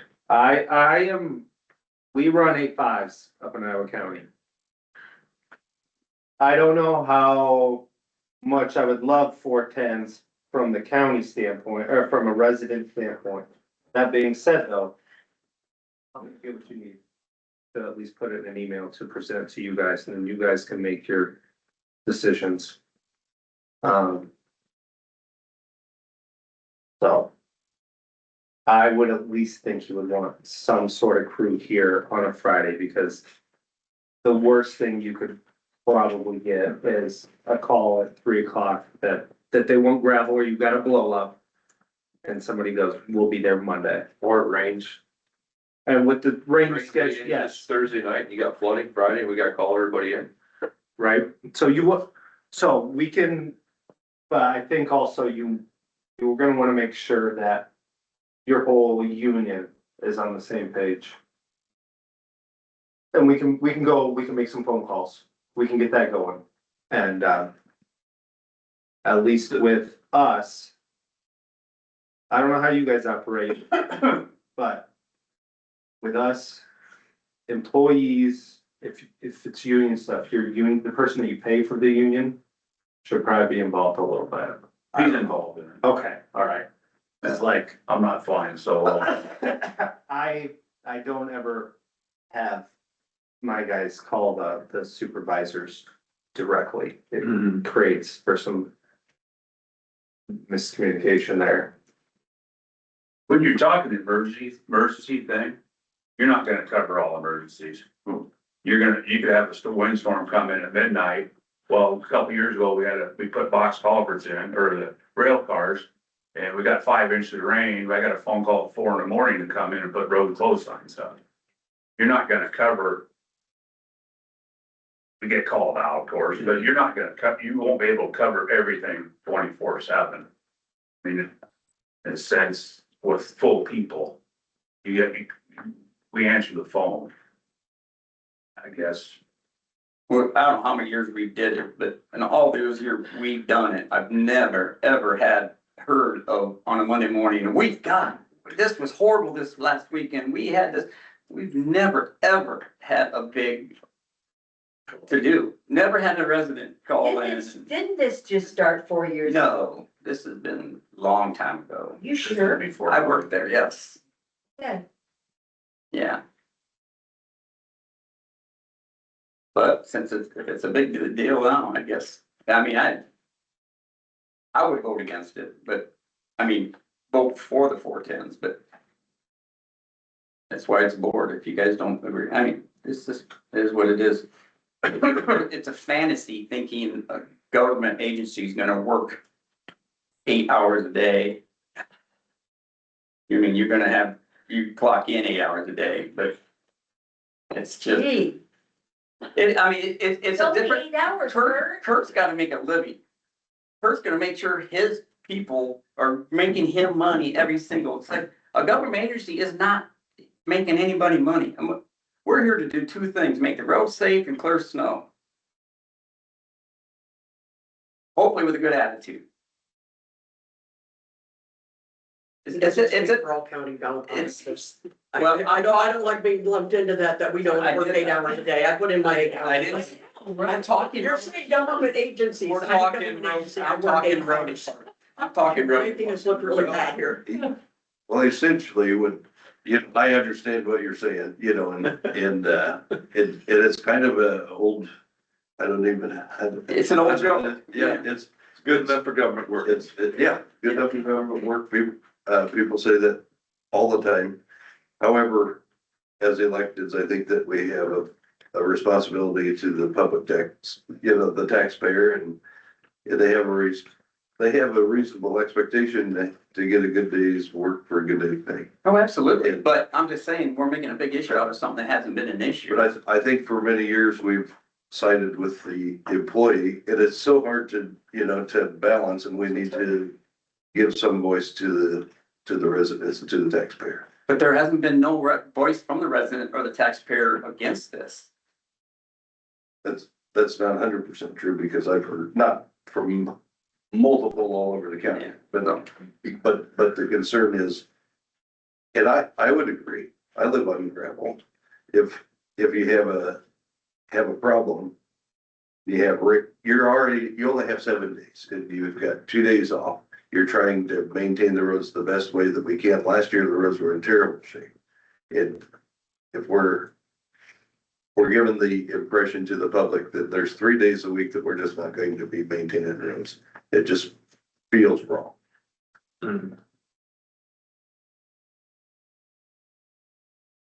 Like I said, yeah, it is what it is, but I mean, you're not maintaining it 2 days. I mean, they're not getting, we only have, how many blades we have? I mean, 13. you're not, well, you only cover so many roads. I mean, I get that 40 hours is still 40 hours, right? At the end of the week, you're blading 40 hours. yeah. But it's just that my only concern is gonna be when you blade is weather dependent. And weather dependent. Two different things, rain and then some storms or safety issues. So it's weather dependent. And they probably can't flex their days. It's gonna always be Monday to Thursday, right? Like it can't be flexed based on weather, I would assume, right? Like to do two, because people probably plan vacations or daycare, so I'm sure it'd be too hard to do that. We voted on Monday through Thursday. Yeah. That's what we've done in the past. It wasn't, and if we do the 4/10s, the other Tuesday through Thursday, Friday, we'd have to re-vote on that. We didn't vote on the multiple 4 10-hour days. Right. I guess it kind of comes down to, your guys' opinion, because if he goes and gets that information, that would make me feel better. Does that change anything for you guys? Like if there's coverage, does that change your decision, or do you not want him even to do that? You know what I mean? Because like I said, in every instance, it's employee and it's taxpayer, and that's a tough one. I mean, daycare is crazy expensive right now. If they can do the same amount of work, it's been working, I mean, I can see both ways, but I can also see, it's more time to, maybe fluff off when there's, when it's such a long day too. So, and I've gotten 0 calls from taxpayers, employees. I mean, that's where I don't have much feedback. I hate to take it away if they're okay and if some people can get that work-life balance, but I also, so I don't know, are you guys, if he gets that info, will that change anything? Or if you guys are a hard no, then we just take no action and move on. The other thing is too, we're gonna be getting a new engineer. Let's let him do a cross analysis and see if it's even feasible. What we get and what we need. I disagree with Kurt. Yes, it's a government entity, but it's still run like a business.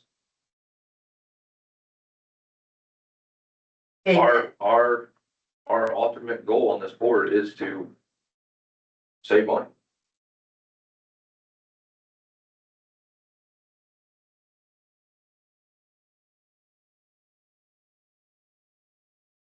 That's when it's really hard, when you've got two guys that are on the same, they're both on roads and they're disagreeing, and so I haven't put all of the hours in that these guys, Well, yeah, but They have some- I don't see 4/10s costing them money. Are we gonna save money making everybody come 5 days a week? I don't think that's a cost. I mean, I don't know cost. We're not saving the taxpayer any money. I just don't think I have a clear enough picture of what's being proposed. So So would it help you to get that from him at least yes. before we completely take any action, just get that information and then know exactly, I mean, we have the whole list of employees and just, some way to mark this. It's nice to have them like in their buckets and who they're foreman and, make sure the foremen are okay with it, you know? Yeah, and that's what I had emailed back to Brett was, you know, a list. Mhm. That's why I emailed back that we had informants do it. Put up the list. But, you know, by the time we got this, it was late in the week already. It's like, how are you gonna get everything lined up before Monday? We'll go back today. If, as long as you can pull up the emails, we'll make it happen. We don't need much, we got till few hours. We'll make sure that you guys get what you want. Okay. Or at least try. Perfect. Thank you. Sounds good. We're done with the union group. Yeah, we also got minutes up Yes. above. And we gotta go through the minutes. I'll just finish that quick. That makes a motion that. I'll we make the approve motion to minutes. approve minutes. I'll second it. Okay, been moved and seconded. All those in favor say aye. Aye. Opposed, motion carries. Am I the only one scattered? Yep. I'm the only one. Let's go back down to the Union Grove. Union Grove, yeah, not Union. So the maintenance on that, we had asked last year for them to, get bids. And, I assumed that the sanitarian was going to do that, but he, has, reflected that back on us if we want to have bids that we need to put it up for bid. And so I guess that's what our motion would be, is that we would make a motion to take bids for maintenance on that property. Real quick question before we do that. Is that a private entity that's all in Union Grove? Well, Isn't that like a HOA of some kind? They're the ones that brought the stuff, but I think we're the ones that had to take action on it. Yeah, they're in the county. They're not like a separate, I think they'd like to be, they have their own kind of group, but they're under the county's regulations. So That's- who on the board's going to solicit that, or is that gonna be dumped off to the auditor's office? Well, when we make the motion, then the secretary will put out the information. But the bids will ultimately come back to you guys too. Yep, she'll just do that. So I make that motion, then we request bids for maintenance on the Union Grove Lake property. We're talking about the one property that is raccoon infested? Okay, that's my motion. Is that a yes? Just that one property or the whole thing? So we're not cleaning up the whole county, Just the, no. just that one To property. clarify on his motion though, do we just want a bid or do we want a bid and a contract? Cause I think you would want Yeah. a contract on Well- everything, so it was your motion to get a bid and a Would contract. it be a contract? It could be a number if it's a random. All right, person, I'll so- amend my motion Just make before it, it's second. That, we go out for bids for maintenance with a contract on the specific Union Grove Lake property that was brought up. With the raccoon infested. could we just make the motion on any derelict properties? I'm good with that. Because if there's more. we Any- have to do. So I will again restate. Have you written it down yet? So I make a motion that we go out for a bid on the maintenance and with a contract for any derelict properties in the Union Grove Lake property. I'll second it. Okay, moved, seconded. All those in favor say aye. Aye. Opposed? Motion carried. Another motion I'd like to make on that one is just the guy that's already made it's getting, the stuff is growing. Yeah, Can we make a temporary agreement without the contract to just say one time, go clean up the property? You want one time or until someone's hired? Because like you said, it's, That might be. more grass than is that. growing quickly. Yeah. So Yeah. So just. what's the gentleman's name again? I don't know, Do we but not have Chris it on my desk? has it. Okay. Could we Not just have something? approve for him to do it until we get the contracts in? Yes, Okay, I can make that motion. she makes the motion. I'll second it. All those in favor say aye. Aye. Oops, motion carried. All right, discussion possible action to approve Windigo Acres liquor license. Yeah, I'll make that motion and we approve this liquor license for when you go. It looks like it's a 12-month deal. yeah, it's an annual. Annual. Yeah, I got a few of the phone call on that this last week, so I'll second that motion. Moved and seconded. All those in favor say aye. Aye. Motion carries. Discussion of possible action on company contract. David again. Are we finally yet? We're about there. Yeah, yes, we are. You're You doing a guys good, vote on you're it. doing a So- good job on it. All right, so this has to do with a printer solution, and I put it all together so it would go fast. Three companies provided input. Two of the three strongly suggested incremental change, and instead of replacing everything at once. One provided an all-in solution, and also a incremental change. All of them were completely transparent, and the best solution with the least physical impact is what I'm going to recommend for implementation. Here it is. We keep access systems as they are. Their costs are well within acceptable use and standards, and their contracts were renewed recently, and changing them now is not practical. Premier will remove 5 devices, update 4 others, roll all maintenance contracts to include those devices that we own under one contract. All usages will be combined and overages will be reported and billed quarterly. What that means is the paper use throughout will be blended completely. And then conservatively, this option will save us over, and I'm saying conservatively, they projected more. I'm being reasonable. Conservatively, this combined option will save over $10,000 per year, $50,000 over 5 years.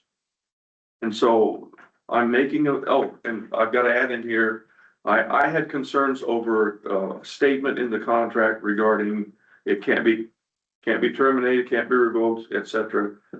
Brent and I got together, he drafted something, we sent it to them, and they said, well, you have a similar option, but it's for basically if we don't fund it and we have to give them 30 days notice before each year. So after they came back to Brent, Brent said that's a standard issue and he has no problems with it. So my motion is that we keep access as they are. We'll accept the contract that Premier has with removing 5 devices, updating 4 others, rolling all maintenance contracts to include those devices that we own under one contract. And all uses will be combined and overages will be reported and billed quarterly. So in short, we would accept the Premier bid, and I would authorize the chair to sign that bid. That's my motion. I'll second it. Okay, it's been moved and seconded. Thank you, David. Yeah, thank you. Yes, thank you very much for your thorough. Yes, sir. Hopefully this shows some finality, and again, $10,000 is $10,000. And Well, we add it all up together, we've saved a lot. well, this kind of been on everybody's radar, I think. It is. It is. Especially after we kind of moved stuff around and we ended up with this calendar up here and to get out of it was $18,000. 18 grand and everything else. So that, Come out with the savings is pretty good. and that, We're just having somebody that cares, having enough people here to take care of that. You know, it's a good thing for the 5-person meeting. It really is. yep. I think Because so. we're able to do these things. So, and I want to be very upfront about the 3 contractors. They bent over backwards with my requests. And so, I'm very pleased that we were able to accomplish all of that. Very good. Well, all those in favor say aye. Aye. Motion carries. Into discuss and approve claims. We have claims in the amount of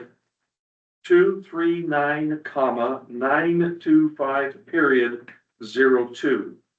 $239,925.02. I make a motion that we approve this. Second. Okay, it's been moved and seconded. All those in favor say aye. Aye. Motion carries. Supervisor reports. Do you have anything? I had one. Okay.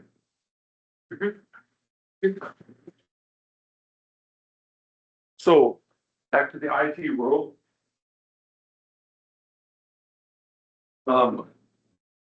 In short, we had an inspection done on our system 1.5 years ago.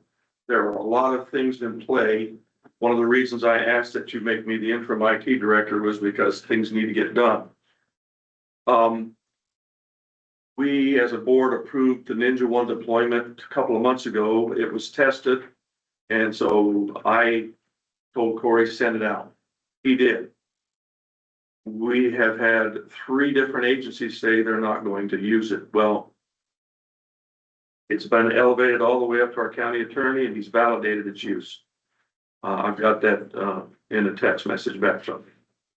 So in short, it is simply the Tama County IT management system. This is not a spy thing. It basically allows us to see what's going on with every computer, not what is being typed on it, read on it, downloaded on it, or saved to it from a document point of view. It shows the system status. So I can go into a computer, and only 2 people have access to this, me and Corey. I can go in and I can look and it tells me right up front whether or not I've got a computer out there or a server or a printer that has a problem. And in some cases, we can fix the problem remotely. That's all it shows. It's also the management program we're using for the county secondary roads phones. We can establish what's on the phones, what can't be put on the phones, and it allows them, because we've already paid for the security part of it, it allows secondary roads to do their logging in and out. Are those all done already? Yes. Okay, so those have all been completed. It provides the IT system information on each device. So if you went into your computer and typed system and you looked at it and it's listed, this computer has 8 meg of RAM, 16 gigs of this. It was built on this date. It was put in service this date. It's end of life. That's what it shows us. It's people don't seem to understand. This is part of the solution for our confidential issue from 1.5 years ago. So you can't tell me you're not going to put it on the computers. It's part of the entire program that we're trying to do to fix our IT issues. It contains a ticketing system that allows each individual to start a request for help. It keeps track of the request and the solution when provided. And it ensures the issue is noted and not forgotten. So in other words, if Kurt has a problem with his computer, he sends in a request for help. It's in the bottom tray so they can click on it. It documents he asked for it. It tracks it. And when it's done, it's done. It all stays there. Any transaction that we do is recorded and can't be deleted. So there's complete transparency there. And I've covered everything. So basically I do want to bring something up. The sheriff and I had a long conversation and he criticized us in how we deployed it. We could have deployed this surreptitiously. That means I could have deployed it and you would never have known that it was there unless you looked in your bottom tray and clicked on the button. I chose full transparency. That's the one thing our board talked about. We are going to be transparent with everything we do. So I'll bite the bullet and say, okay, maybe I was a little bit too nice in sending out the information and saying we're going to do all this. I want people to understand that when we do something with the IT world, it is fully vetted. If I don't know what I'm talking about, I get with an expert. My primary expert is James. He's the director of IT for Marshalltown. He's well known through the entire state. So if I don't know what we're doing, or if I have a question about it, or if I'm even concerned that it might impact us wrongly, that's who I go to. We have 2 contractors. We have CSS. They provide us fantastic service. And we have Windstream, which is Rick Watts. One of the questions or one of the comments was, I only trust them. Well, they are contractors. They are not our decision makers. We are. And as their IT guy, I'm bending over backwards to make sure that what we do is right. There is a huge plan that we're putting together because we have to change our emails. We have to change a lot of things. And I want people to learn to trust me. I will put stuff out to the department heads, letting them know what we're going to do with a little bit more lead time so they can ask questions. Don't spread rumors. I'm telling this and in public, you guys can see it on the app. Don't call each other and say, we're not going to do this. Talk to me. No one called me. They sent stuff off to each other and then one person asked Brent. If you disagree with what I'm doing, please contact me. I know what I'm doing. I've done this in the military. I was in charge. be careful what I say. I was responsible for all alarm systems in the Strategic Air Command. I have a clue. So if you don't know, or if you have a problem with it, please ask me first. Who are the three departments that are gonna do it? Names. I'll tell you, it's public health, the sheriff's department, and after we installed it on the treasurers, they asked us to take it off. You can't delete it once we put it on. Only we can delete it. Okay. And I think part of this goes back to what happened years ago. It is CJIS and HIPAA compliant. And one of the sheriff's concern was, well, maybe it's compliant, but who has access to the data? We don't have access to the data. We have access to the computer. Yeah, our IT person who we hired. Yes. If you have some problem, you're going to call him or Yes. call you.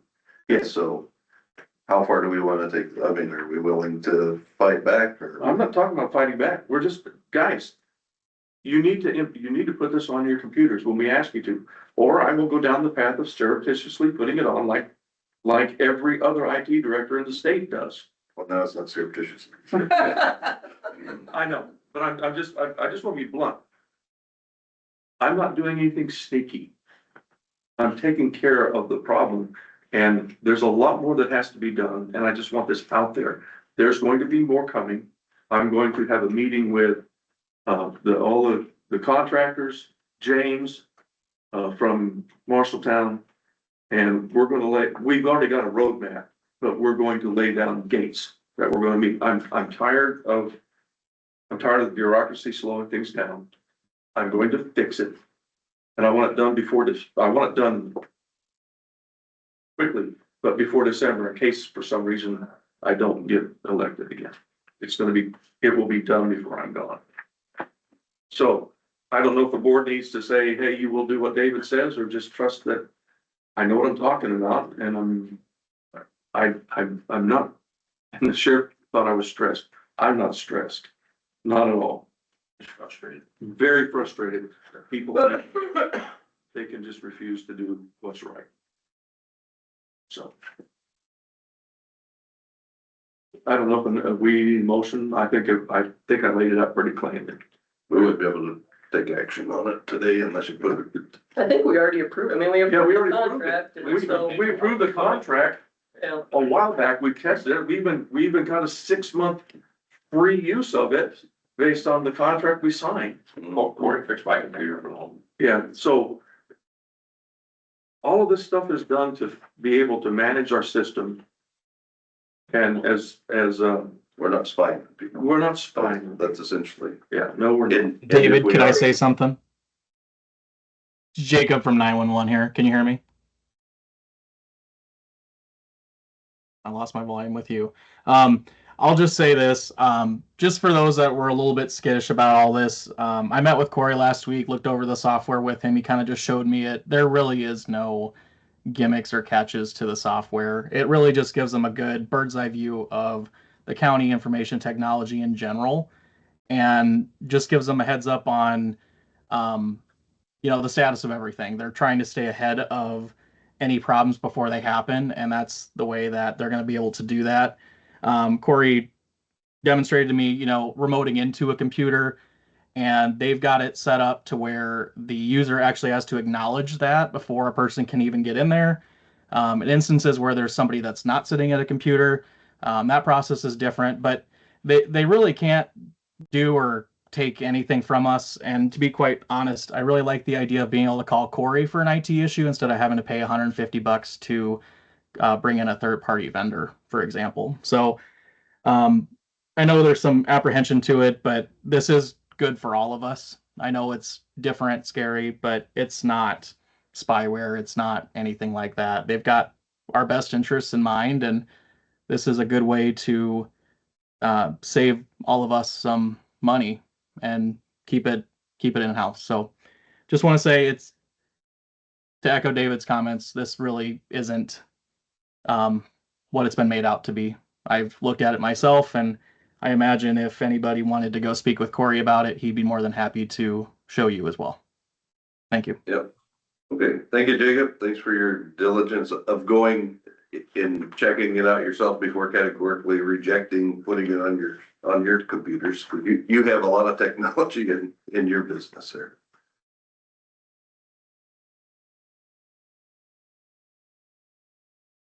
I got one quick item too. Good. So I attended the DCAT meeting. So again, that's the child welfare decategorization with Jasper and Poweshiek counties. So DCAT, as I think you guys are aware from one of my previous updates, it's being eliminated per state legislation changes this year. The phase out of this program in Iowa was driven by a massive strategy or state agency restructuring and an effort to shift child welfare funding from localized county level pools into a unified statewide service model. DCAT had been around in Iowa communities since 1987. Instead of allowing localized government boards to manage unspent funds and dictate specialized local projects, funding and oversight are being redirected to a centralized early childhood and family services, ECFS system. There's still a lot of unknowns out there. This legislation change takes effect July 1st, 2026. So it's coming up here. So I will not be a board member at that point since it's going away. CPPC councils, they also will not continue as they currently are, but some programs and investments would be maintained due to their fit and do key prevention strategies, while other programs will be reviewed and replaced. So I don't have a lot of news since I wasn't CPPC. I'm sure Lori and some others know some more about that, but it's all pretty much changing. So, accountability, oversight, those are your common concerns, and we just got to see how it shakes out. But that's the hand we were dealt. So just an update to you guys on that. So. Like the committees haven't met again yet since last reports. Okay. Anything else on supervisor reports? We're good. Public comments, we've got public comment. Okay, There you go. there I go. The Karen mowing, Murdy. pardon me? Karen Murdy. Thanks for saying that out loud. Nobody else would have known otherwise. Mowing, so the ditches that are done now, they look really good. Does every road, gravel, and every county road, including the gravels, get mowed Yep. normally? Supposed to be? Yep, okay. Second thing is, so budget reserves. Why is there now almost $2 million in budget reserves? Because this is the 25-26 budget, so where did almost 2 million come up as covered by reserves? Where'd that come from? I can answer that one. Anybody can answer. We hold back 10%. Okay. At the beginning of the year. Yep. The goal I remember behind that. the goal behind that is to make sure that people aren't spending money frivolously. Correct. And so towards the end of the year, when they have to pay bills, we will then allow them to have that money that we had set held back in reserve. So you basically released it. Yes. Thank you, David. And then my last, I'm sorry, what? No, go ahead. Okay, my last comment, I'm gonna go back to the 410. 5.8, I don't, that, I don't really care about that. However, I know that a lot of businesses and people and maybe public health, maybe other departments would like to have gone to 4 days a week, 10-hour days and been paid the same. What really disturbed me about that whole discussion, because farmers, we're working like all 18 hours a day, and we love to work, but,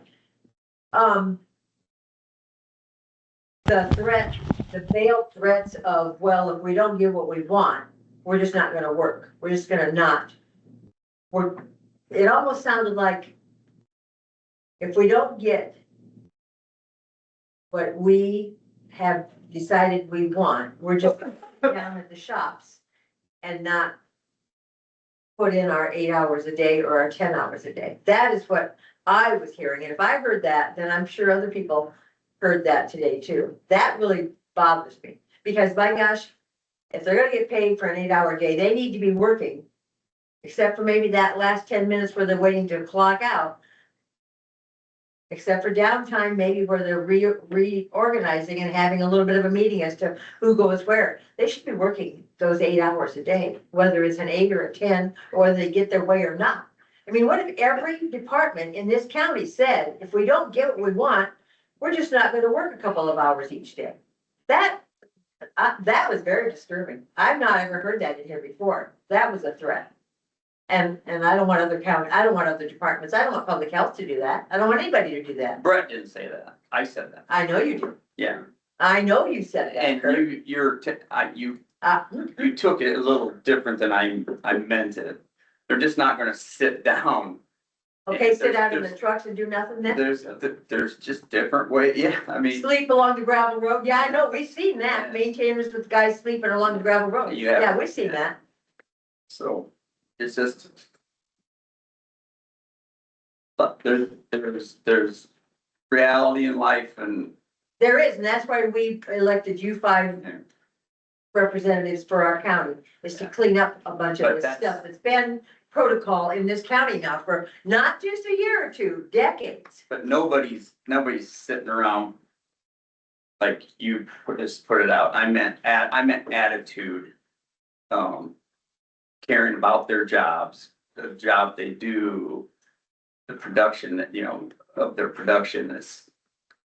We have problems right now that the kids don't give a crap about, and that's society. That is correct. So imagine that with somebody that really isn't happy with their job. Well, they get paid whether they have a good attitude or a bad attitude. And you Just come to work, show up and do your job. That's everywhere. That's reality, Mhm. So. It is what it is, but I know, but I wanted clarification on that. Yeah. I really, yeah. yeah. That's not, that is a bad attitude if that's how they feel.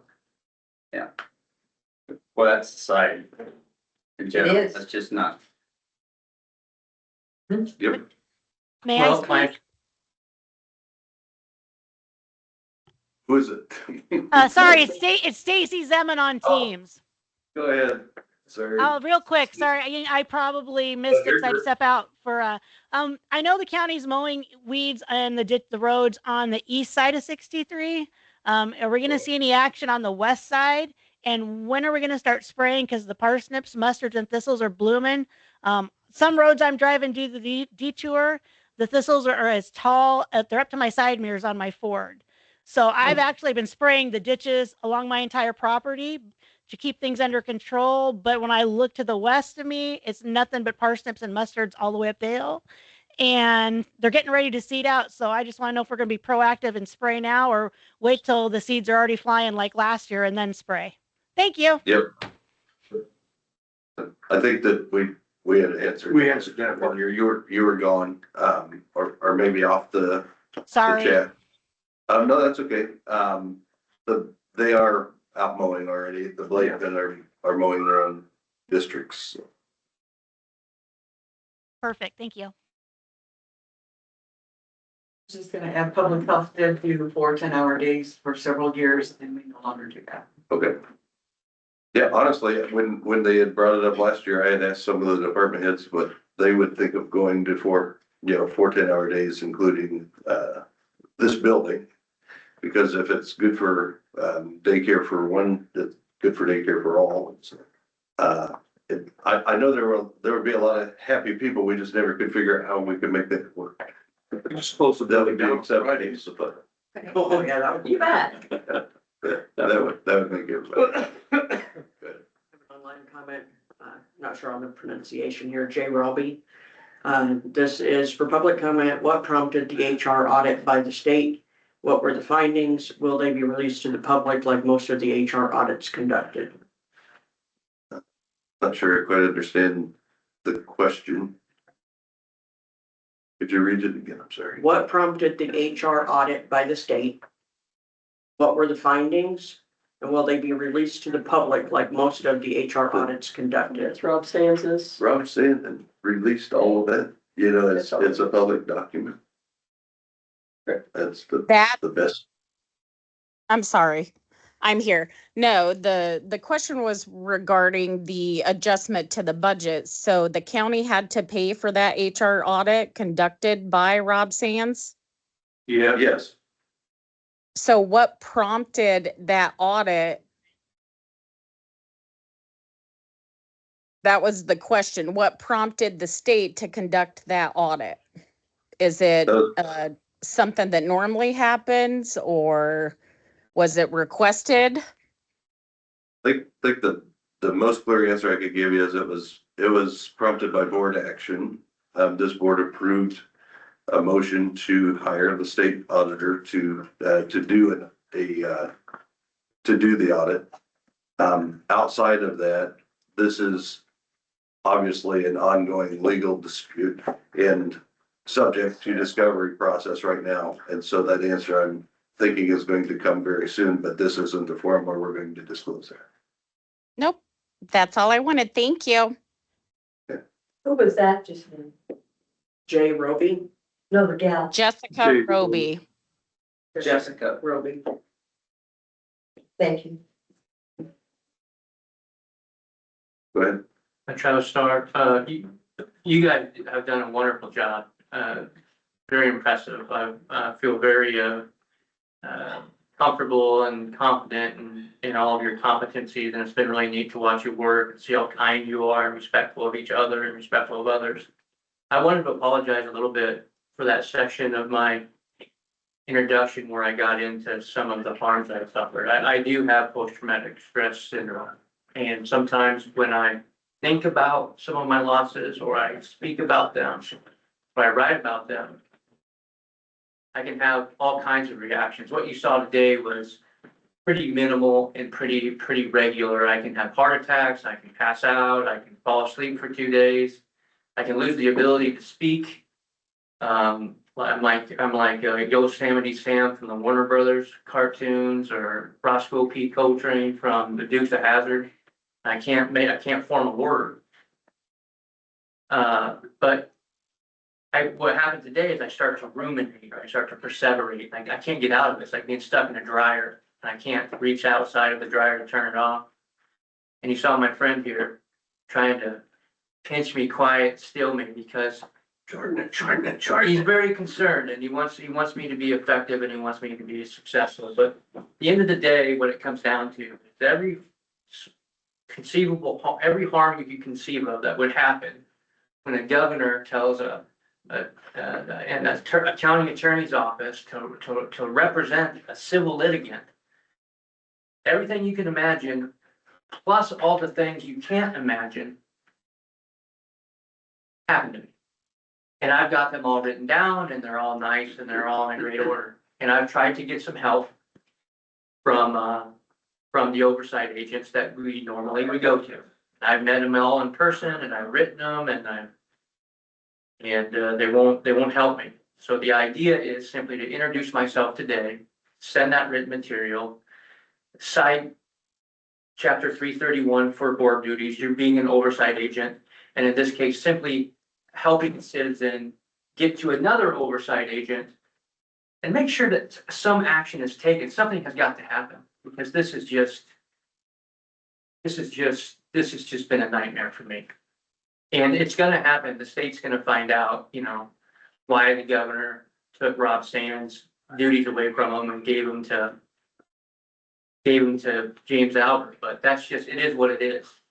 You gotta have a method. You gotta have a method for poor people. Like, I have lost everything in my life. Any sort of property you could think that I could have ever had, it's all been taken away from me. Real estate, cash accounts, retirement accounts. I don't even have a paperclip. His license, be a lawyer. My license stolen.